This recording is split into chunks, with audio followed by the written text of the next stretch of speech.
হালিমাতুস সাদিয়া রাদিয়াল্লাহু তাআলা আনহা বলেন, আমি যখন মক্কায় রওনা হলাম, মক্কায় রওনা হওয়ার সময় আমার বাহনটা এত পরিমাণ দুর্বল ছিল, যার কারণে আমি সবার সাথে একত্রিত আমি আসতে পারিনি, আমি সবার পিছনে ছিলাম। কিন্তু যখন আমি সন্তান মুহাম্মদ সাল্লাল্লাহু আলাইহি সাল্লামকে যখন নিয়ে গেলাম, যখন মুহাম্মদকে যখন আমি আমার বাহনে চড়ালাম, চড়ানোর পরে আমার বাহনটা এত পরিমাণ তাজা হয়ে গেল, যা আমার সাথীরা যারা আগে চলে গেছিল, আমার বাহনটা এত পরিমাণ দ্রুতগামী হলো। ইতিপূর্বে যারা আমার আগে চলে গেল, আমি তাদেরকে পিছনে রেখে আমি সবার আগে বাড়িতে চলে গেলাম। হালিমাতুস সাদিয়া রাদিয়াল্লাহু তাআলা আনহা বলেন, আমি যখন মুহাম্মদ সাল্লাল্লাহু আলাইহি সাল্লামকে যখন আমি আমার কুলে ধারণ করলাম, কুলে ধারণ করা অবস্থায় তার কপাল থেকে একটি নূর দেখতে পেলাম, যে নূরটা সরাসরি আসমানের দিকে চলে গেল। যে নূরটা দেখার পরে আমি অনুভব করতে লাগলাম, এটা দুনিয়ার কোনো ব্যক্তি হতে পারে না, এই সন্তানটা হইতে পারে এক সময় আখেরি নবী হবে। এই সন্তানকে যখন আমি বাড়িতে নিয়ে গেলাম, নিয়ে যাওয়ার পরে হালিমাতুস সাদিয়া রাদিয়াল্লাহু তাআলা আনহা বলেন, আমার স্তনের ভিতরে কোনো দুধ ছিল না।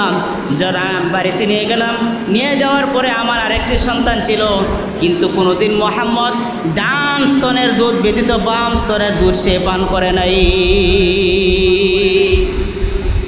এত পরিমাণ ইনসাফগার ছিলেন, যা আমার আরেকটি সন্তান ছিল, সে অনাহারের কারণে সে কান্নাকাটি করত, কিন্তু আমি এই শিশুকে নিয়ে যাওয়ার পরে সে কোনোদিন তার ভাইয়ের হককে হরণ করে নাই, কোনোদিন সে তার ভাইয়ের হককে নষ্ট করে নাই। সে তার নির্ধারিত স্তনের দুধ সে শুধু পান করত। মুহাম্মদ সাল্লাল্লাহু আলাইহি ওয়াসাল্লামকে আল্লাহ তাআলা এই দুনিয়াতে প্রেরণ করেছেন। তো এই জন্য যারা সিরাতুন নবী পালন করবে, এটা আলোচনার বিষয়, পালন করার বিষয়, কিন্তু মিলাদুন নবী আলোচনা করার বিষয় কিন্তু পালন করার বিষয় না। তো এই জন্য যারা সিরাতুন নবী পালন করবে না, তারা আল্লাহ তাআলার কাছে জবাবদিহিতা করা লাগবে। মিলাদুন নবী যারা পালন করে, সিরাতুন নবীকে পালন করে না, কিন্তু যারা মিলাদুন নবী পালন করে, তাদের অবস্থাটা দিয়ে এমন হয় যেমন মিলাদুন নবীতে খুশি হয়েছিলেন আবু লাহাব। রাসূলুল্লাহ সাল্লাল্লাহু আলাইহি ওয়াসাল্লাম যখন দুনিয়াতে আগমন করেছেন, এই সংবাদ যখন দাসী সুহাইবা যখন আবু লাহাবের কাছে সংবাদ দিয়ে দিলেন, দৌড়িয়ে যখন সংবাদ দিলেন যে এই দুনিয়াতে আপনার ভাতিজা আগমন করেছে, এই সংবাদ সাথে শোনার সাথে সাথে আবু লাহাব তার দাসীকে আজাদ করে দিলেন। যাও, তুমি আমাকে এমন একটি সংবাদ দিয়েছ, এই সংবাদ দেওয়ার কারণে আজকে থেকে আমি তোমাকে আজাদ করে দিলাম। কিন্তু আবু লাহাব তো রসুলের জন্মের সংবাদ শুনে সে কিন্তু খুশি হয়েছিল, কিন্তু সে সিরাতকে সে মানে নাই। সিরাতকে না মানার কারণে আজকে সে দুনিয়াতেও লাঞ্ছিত হয়েছে, আখেরাতেও সে লাঞ্ছিত হবে। তো এই জন্য মিলাদুন নবী এটা আলোচনার বিষয়, পালন করার বিষয় না। তো এই জন্য মিলাদুন নবীতে আমরা আনন্দ হওয়ার কিছুই না। যদি আমার আনন্দ যদি আবু লাহাবের আনন্দের সাথে একত্রিত হয়ে যায়, মিলে যায়, তাহলে আমার ঠিকানা হবে আবু লাহাবের সাথে। আর যদি আমি মিলাদুন নবী আলোচনার পাশাপাশি যদি আমি সিরাতকে যদি আঁকড়িয়ে ধরতে পারি, তাহলে আমার জীবন সার্থক হবে। দুনিয়াতেও আমি কামিয়াব হব, আখেরাতেও আমি কামিয়াবি হব। তো এই জন্য আমি যেটা বলতেছিলাম যে রসুলের 63 বছরের জিন্দিগিতে এটা 3টা অধ্যায়ে বিভক্ত করেছেন। প্রথম যে অধ্যায়টা, যে জন্মের পর থেকে 40 বছর তিনি অতিবাহিত করেছেন, 40 বছরের জিন্দিগিতে তার জীবনে 40 বছরের ভিতরে কাফের বলেন, ইহুদি বলেন, খ্রিস্টান বলেন, তারা কখনোই রসুলকে কোনো প্রকার গান বন্ধ করতে পারে নাই। কারণ 40 বছরের ভিতরে কেউ তাকে কোনো কথা বলতে পারে নাই। সবাই এই কথা বলেছে যে মুহাম্মদ তার 40 বছরের জিন্দিগিতে কোনো একটা মিথ্যা কথা কখনোই বলে নাই। 40 বছরের পরে যখন নবুয়ত প্রাপ্তি হলেন, নবুয়ত প্রাপ্তির পরে তখন তার বংশের লোকেরা মুহাম্মদ সাল্লাল্লাহু আলাইহি সাল্লামকে মানতে কিছুটা অস্বীকার করলেন। সকলে মানতে চান নাই, সকলে মানতে চান নাই, কিন্তু যারা মেনেছে তারা কামিয়াব হয়েছে। সিদ্দিক আকবর রাদিয়াল্লাহু তাআলা আনহু, উমর ফারুক রাদিয়াল্লাহু তাআলা আনহু, হযরত আলী রাদিয়াল্লাহু তাআলা আনহু, হযরত ওসমান গনি রাদিয়াল্লাহু তাআলা আনহু, তারা মিলাদ তারা শুনেছে, কিন্তু সিরাত তারা পালন করেছে। সিরাত পালন করার কারণে আজকে তারা সৌভাগ্যশীল হয়েছে, তারা কামিয়াব হয়েছে। রাসূলুল্লাহ সাল্লাল্লাহু আলাইহি সাল্লাম দুনিয়াতে আগমন করার পরে যখন 5 থেকে 6 বছর বয়স যখন হয়েছে, ওনার মা আমিনার সাথে তিনি বাবার কবর জিয়ারত করার জন্য যাবেন। স্বাভাবিকভাবে সন্তানদের একটা আকাঙ্ক্ষা থাকে, যখন জন্মের পরে যখন যিনি বাবাকে দেখেন নাই, কলিজার ভিতরে এমনিতেই কষ্ট। খেলাধুলার জন্য যখন মাঠে যায়, প্রত্যেকটা সন্তান তার বাবা সন্তানকে নেওয়ার জন্য আসে। একদিন মুহাম্মদুর রাসূলুল্লাহ সাল্লাল্লাহু আলাইহি ওয়াসাল্লাম মাকে বলতে লাগলেন, ও মা, আমি যখন খেলাধুলায় যখন বসে থাকি, মাঠের ভিতরে সকলের বাবা আসে, কিন্তু আমি মুহাম্মদের বাবা কেন আসে না? এই কথা বলার পরে মা আমেনা বলতে লাগলেন, আসো যাই, আমি তোমার বাবার কাছে নিয়ে যাব। এই কথা বলার পরে দাদার কাছে প্রস্তাব দিলেন। প্রস্তাব দেওয়ার পরে তিনি বললেন যে ঠিক আছে, আমার নাতিকে তুমি নিয়ে বাবার কবরটাকে জিয়ারত করে নিয়ে আসো। এই কথা বলার পরে সাথে আরেকজন খাদেম দিয়ে দিলেন, উম্মে আইমান।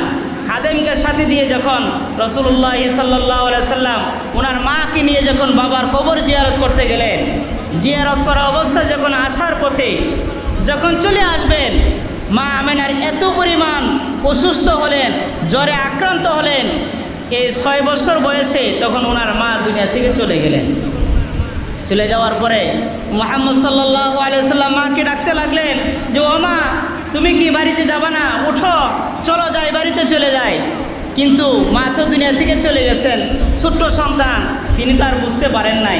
তো ওনার সাথে যিনি গেছেন, উনি মুহাম্মদ সাল্লাল্লাহু আলাইহি সাল্লামকে নিয়ে দাফন করে যখন বাড়িতে চলে গেলেন, যাওয়ার পথে দাদা আব্দুল মুত্তালিব বলতে লাগলেন যে, আমি তো কবর জিয়ারত করার জন্য 3 জনকে পাঠাইলাম, এখন দেখি 2 জন আসতেছে, বাকি একজন মনে হয় আর আসবে না। যখন আসলেন, আসার পরে আব্দুল মুত্তালিব জিজ্ঞাসা করার পরে দাসে আইমান বলতে লাগলেন যে, আপনার পুত্রবধূ এত পরিমাণ জ্বরে আক্রান্ত হয়েছে, আসার পথে সে ইন্তেকাল হয়েছে, আমরা তাকে দাফন করে চলে আসছি। এক পর্যায়ে দাদা আব্দুল মুত্তালিবের হাতে মুহাম্মদ রাসূলুল্লাহ সাল্লাল্লাহু আলাইহি ওয়াসাল্লাম লালিত পালিত হতে লাগলেন। এক পর্যায়ে ওনার চাচা আবু তালেবকে দায়িত্ব দিয়ে দিলেন যে, আমার অনুপস্থিতিতে তুমি আমার এই নাতিকে তুমি লালিত পালিত করবে। রাসূলুল্লাহ সাল্লাল্লাহু আলাইহি ওয়াসাল্লাম লালিত পালিত হতে লাগলেন। এক পর্যায়ে যখন অনেক বড় হয়ে গেলেন, যখন নবুয়ত প্রাপ্তি হলেন, নবুয়ত প্রাপ্তি হওয়ার পরে তখন যখন নবুয়তের দায়িত্ব যখন অর্পিত হলেন, এরপরে বংশের লোকেদেরকে যখন নবুয়তের দাওয়াত দিলেন, কালিমা তাওহীদে যখন দাওয়াত দিতে শুরু করলেন, তখন একজন মানুষ ওনার বিপক্ষে পন্থা অবলম্বন করলো। এই কালিমার দাওয়াত যারা গ্রহণ করেছে তারাই কামিয়াব হয়েছে, যারা গ্রহণ করে নাই তারাই কামিয়াব হতে পারে নাই। এই কালিমাটা এমন একটা কালিমা, যে এই কালিমা গ্রহণ করার পরে যে একটা কাফের ইতিপূর্বে কালিমা গ্রহণ করার পরে যে ব্যক্তিটা আল্লাহর কাছে ছিল ঘৃণিত, আল্লাহর কাছে ছিল লাঞ্ছিত, এই কালিমা পড়ার পরে এই ব্যক্তিটা আল্লাহর কাছে হয়ে যায় সম্মানিত, আল্লাহর কাছে হয়ে যায় প্রিয়। যখন আল্লাহর কাছে কেমন প্রিয় হয়ে যায়, যেমন খাইবারের যুদ্ধে রাখাল আসওয়াদ, সে যখন খাইবারের আশেপাশে যখন বকরি চড়াচ্ছিলেন, বকরি চড়ানো অবস্থায় মুহাম্মদ রাসূলুল্লাহ সাল্লাল্লাহু আলাইহি ওয়াসাল্লাম যখন সাহাবীদেরকে নিয়ে যখন খাইবারের যুদ্ধে যখন তাঁবু গাড়লেন, তাঁবু গাড়ার পরে যখন ওই যে রাখাল আসওয়াদ তার সাথে সাহাবীদের সাক্ষাৎ হলো, সাক্ষাৎ হওয়ার পরে তিনি এক সাহাবীকে জিজ্ঞেস করতে লাগলেন যে, আপনারা আমাদের এই খাইবারে কেন আসছেন? এই কথা বলার পরে জিজ্ঞেস করার পরে তিনি বলতে লাগলেন যে, আমরা খাইবারে আসছি, কেন আসছি এটার উত্তর আমরা বলতে চাই না।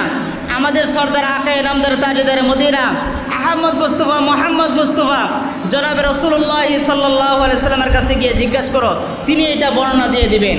রাখাল আসওয়াদ আশ্চর্য হয়ে গেলেন যে, আমি সামান্য রাখাল, আমি তো একদম নগণ্য রাখাল, আমি তোমাদের সর্দারের সাথে, নেতার সাথে, লিডারের সাথে কিভাবে সাক্ষাৎ করব। এই কথা বলার পরে তিনি হাঁটি হাঁটি পায়ে করে এক পর্যায়ে ওনার কাছে চলে গেলেন। চলে যাওয়ার পরে মুহাম্মদ সাল্লাল্লাহু আলাইহি সাল্লামকে বলতে লাগলেন যে, মুহাম্মদ, যে আপনারা এখানে কেন আসছেন, আমাদের বংশীয় লোকদের সাথে আপনার শত্রুতার কারণ কি? তো মুহাম্মদ সাল্লাল্লাহু আলাইহি সাল্লাম কালিমা তাওহীদের বিষয়টা ফুটায় তুললেন, বলতে লাগলেন যে, আমি এখানে আসছি একটা মিশন নিয়ে, যে আল্লাহর তাআলার দেওয়া যে এই বাণী আমি নিয়ে আসছি, এটা যারা মেনে নেবে তাদের সাথে আমার কোনো কি নাই, দ্বন্দ্ব নাই, যারা না মানবে তাদের সাথে আমার দ্বন্দ্ব। এই কথা বলার পরে রাখাল আসওয়াদ বলতে লাগলেন যে, এই কালিমা যদি আমি পড়ে নেই, এই কালিমা পড়ার দ্বারা আমার ফায়দা কি হবে?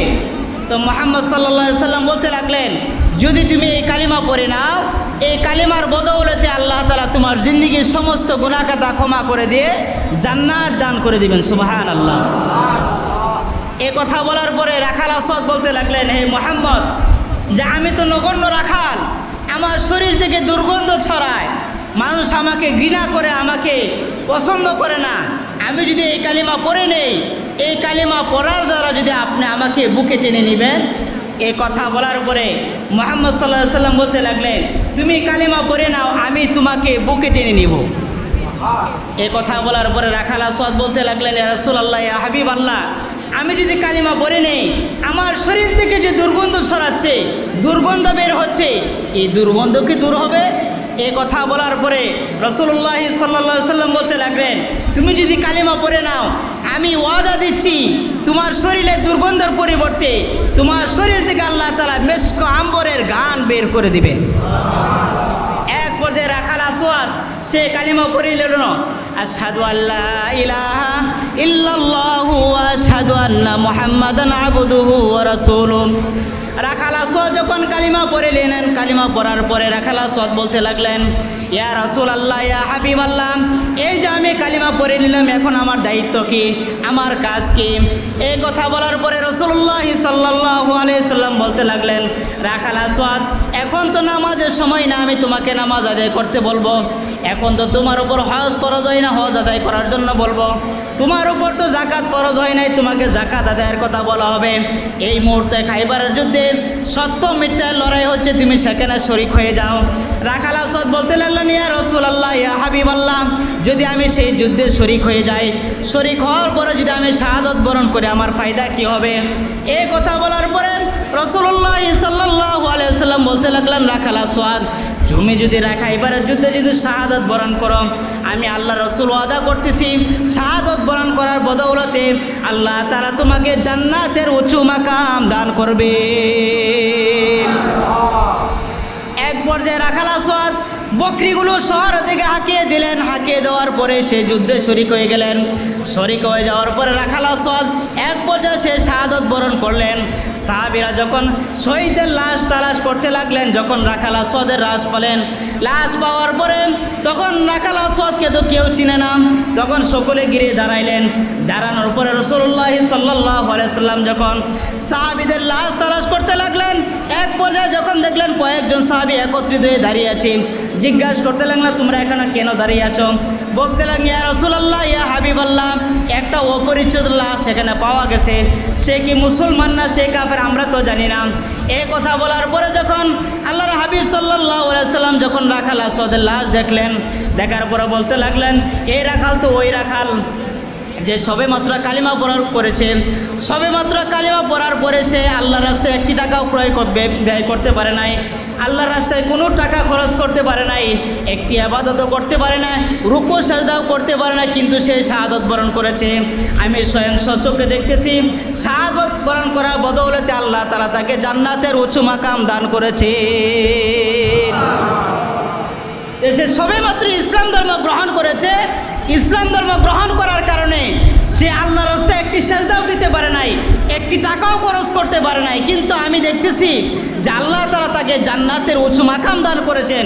শুধু তাই নয়, সে আমাকে বলেছিল যে আমি যদি কালিমা পড়ে নেই, আমার শরীর থেকে যে দুর্গন্ধ বের হয়, এই দুর্গন্ধ কি কখনো দূর হবে কিনা, কিন্তু আমি স্বচক্ষে দেখতেছি এই দুর্গন্ধের বদৌলতে তার শরীর থেকে মেশক আম্বরের ঘ্রাণ বের হচ্ছে। সুবহানাল্লাহ। এবং তার শরীর যে কালো ছিল, কালোর পরিবর্তে তার শরীরটা আল্লাহ তাআলা পূর্ণিমা রাত্রি নেই এরকমভাবে কি করলেন, এই আলোক সজ্জায় আলোকিত করে দিলেন।